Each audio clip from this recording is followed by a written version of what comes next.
Lindsey Bell from Ally Invest is still with us. Jeff Sherman from DoubleLine Capital joins the conversation. And Jeff, the signal from bonds, what are we getting right now? We had a week where Fed Chair Jay Powell testified 2 days in a row. There were some market-moving headlines, including the fact that he tipped his hand for a 25 basis point increase in March. And of course, all sorts of headlines related to Russia, Ukraine, major skyrocketing of commodities and plunging of currencies like the ruble. Where do we come out of the week? Yeah, that's a lot to cover already to start off, Sarah. But essentially, the bond market's caught the flight to quality bid here. Ultimately, the rates market is trading off of the Ukrainian situation right now, and it's kind of ignoring the macroeconomic data because the macroeconomic data is a bit stale. But you mentioned soaring commodity prices, and this really is probably the Fed's main concern here, is how this inflation genie stays in the bottle, and it's already busted out. And so as you look forward here, the rates market is kind of disconnected from what you're seeing on the inflationary side. But what you also see within the Treasury market is the curve flattening. And now you're really getting to where the inflation component could actually lead to this kind of more stagflationary environment where it really starts to cut off growth, as we've seen a huge spike, not just in oil prices, but commodity prices across the board. This goes for copper hitting an all-time high today. I think wheat prices hit an all-time high. I know they've skyrocketed on this Ukrainian situation as well. So although we talk about the Fed and signaling 25 basis point hikes, the Fed is still, I think, undeterred at this point to continue to start this hiking cycle, because absent even the commodity side of the equation, which a lot of the metrics they look at ignore commodities, there actually still is a lot of inflation in the system. Yeah, and Lindsey, I mean, on some levels, it's a tough time for the Fed to be initiating a tightening campaign with the markets under this stress right now, and commodity prices not helping them out. However, the jobs number today suggests that there's a little bit of an underpinning of momentum in terms of labor market and consumer finances, at least. Yeah, no, I was just thinking that in my head, is that the jobs report, it was so robust. And I think that the consumer is the one thing that can help kind of offset that growth side of the stagflation equation. I think the interesting paradigm that's happening here is that higher levels of inflation could and perhaps are pushing people back into the job market more quickly than we would have otherwise had anticipated. Stimulus is gone, and these consumers, especially on the lower end of the curve, really need to get back to work to be able to continue spending, regardless of what wages do. Even if they're able to raise it 10%, you're likely to see spending from the consumer come down. So that lessens the demand, which hopefully will help reduce perhaps some of the commodity prices that we're seeing at such elevated levels here. Reduced consumer demand for those items, helping to offset and ease the inflation situation over time. So quickly, Jeff, why did bonds rally today? If the jobs number was so strong and the determination was that the economy is in good shape as we go into this hiking cycle? I think it's the news from last night, and attacking a nuclear facility last night did not really bode well for the rates market. And so this is, I think, an example of people wanting to be defensive over the weekend, not wanting to own risk as we're seeing the situation unfold. So the bond market completely ignored the jobs report this morning.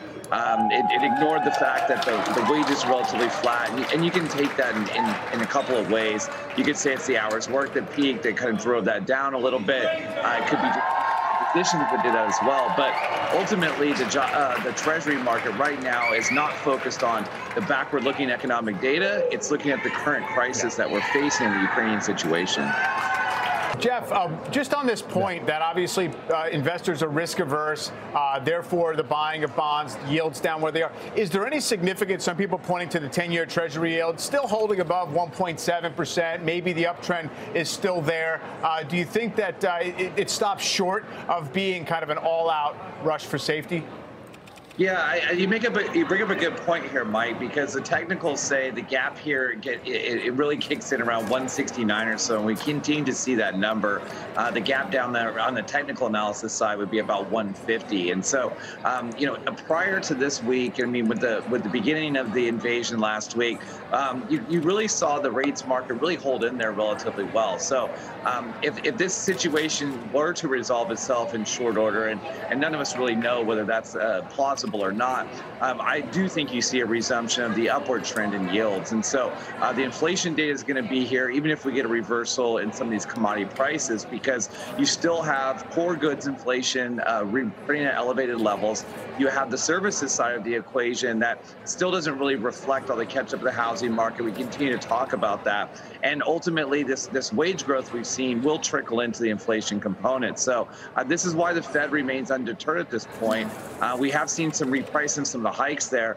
But, what's a little concerning out there is the flattening of the yield curve. And just given what we're seeing in the commodity complex, and if this were to go ongoing, it definitely elevates the recession risk quite significantly. So I really think right now the move you've seen today is something about just not wanting to own a lot of risk over the weekend, making yourself have that flight to safety bid. And you see it also in the strength of the dollar. And so I think the good news for U.S. investors is that the U.S. is a little bit more currently insulated against this than, say, the Eurozone, and we're seeing the pain in Europe this week.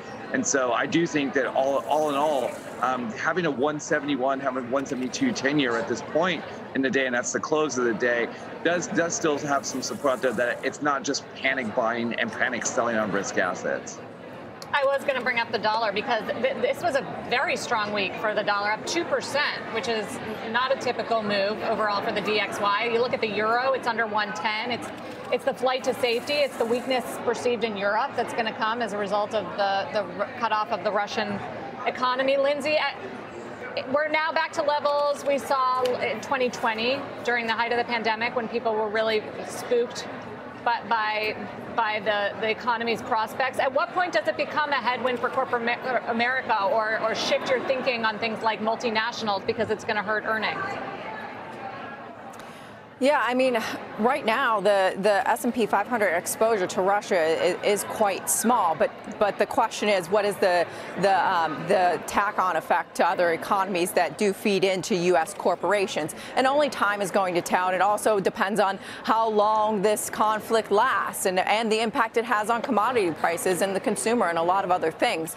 So right now, what we're seeing is a stabilization in earnings growth right under 7%. You still see margins hanging in there really well, too. So I think going forward, it is going to be all about quality. The companies that can maintain pricing power and still continue to hold or raise margins that are really going to be the ones that can outperform. And we're going to continue to see raises because people are expecting it less and less, especially as we cycle tougher comparisons.